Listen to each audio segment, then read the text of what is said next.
Voilà, mesdames et messieurs, bonjour et bienvenue à votre tranche d'animation faite différemment à la RTNCD Développement. Nous sommes là justement pour vous accompagner. Aujourd'hui, c'est donc le 4 septembre 2025. Alors, le monde entier célèbre la journée de la santé sexuelle. Nous allons en parler tout à l'heure, mais avant tout, nous allons vous présenter nos invités du jour avec la complicité, bien sûr, de Sian Zang Alexandre Comte.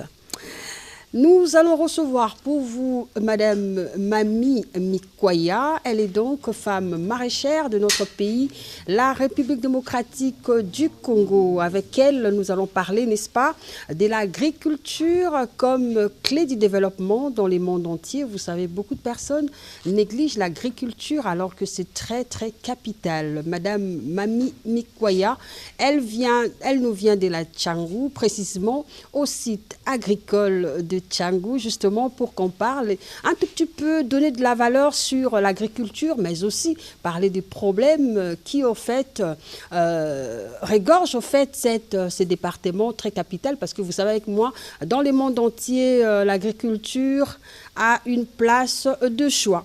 Il est accompagné de Tapis Rouge, qui est donc Matou Balanga, qui est donc le collaborateur de la présidente des femmes maraîchères de notre ville de Kinshasa. Matou Balanga, il va accompagner cette grande dame maraîchère.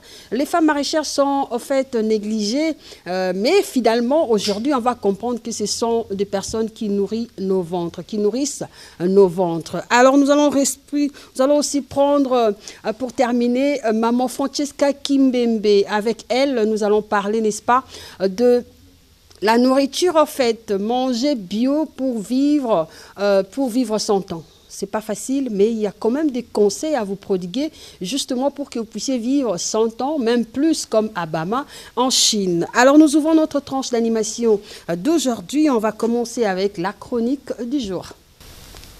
Chaque 4 septembre, la Journée mondiale de la santé sexuelle constitue une plateforme internationale de sensibilisation et d'action.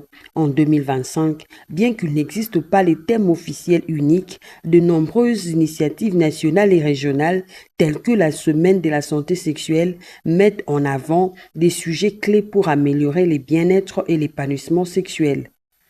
La santé sexuelle n'est pas seulement l'absence des maladies, mais aussi une dimension essentielle de la dignité humaine, de l'égalité des genres et du développement durable. Prévention de l'IST et lutte contre le VIH-Sida, prévention des grossesses non désirables et accès à la